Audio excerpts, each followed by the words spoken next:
Herzlich willkommen zu einem neuen Video. Heute zeige ich euch ein einfaches Rezept für leckere Käsebrötchen mit Speck. Dafür bereiten wir als erstes den Teig vor, einen halben Würfel Hefe in eine Rührschüssel bröseln, dann jeweils 125 Milliliter Wasser sowie Milch dazugeben, einen halben Teelöffel Salz und einen Teelöffel Zucker, außerdem ein mittelgroßes Ei, 150 Gramm gewürfelten Speck und zum Schluss noch 500 Gramm Weizenmehl, 405er, in die Rührschüssel geben. Alle Zutaten anschließend mit einer Küchenmaschine oder einem Mixer mit Knethaken für 4 bis 5 Minuten verkneten, bis alle Zutaten gleichmäßig verteilt sind und ein glatter Teig daraus entstanden ist.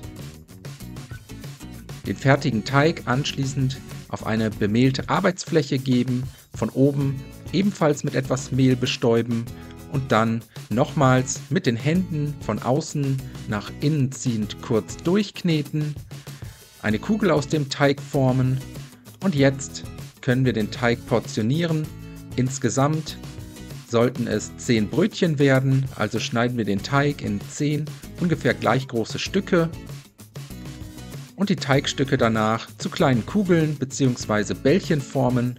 Dafür einfach unter den Handflächen mit kreisenden Bewegungen rund wirken, bis alle Brötchen geformt sind.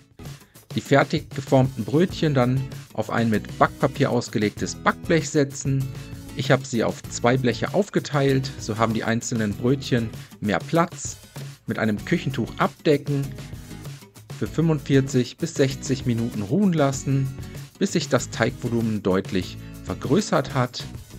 Und wenn das erledigt ist, garnieren wir die Brötchen noch mit etwas extra Speck on top.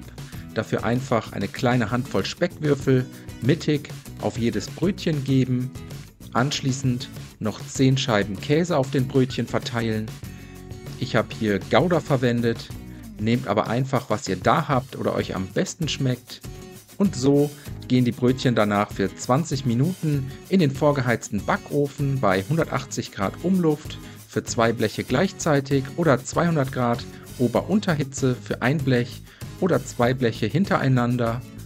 Die fertigen Speck-Käsebrötchen dann aus dem Backofen holen, auf dem Blech oder einem Gitter abkühlen lassen und dann am besten noch lauwarm servieren. Ich wünsche euch schon mal einen guten Appetit, viel Spaß beim Nachbacken, bis zum nächsten Mal.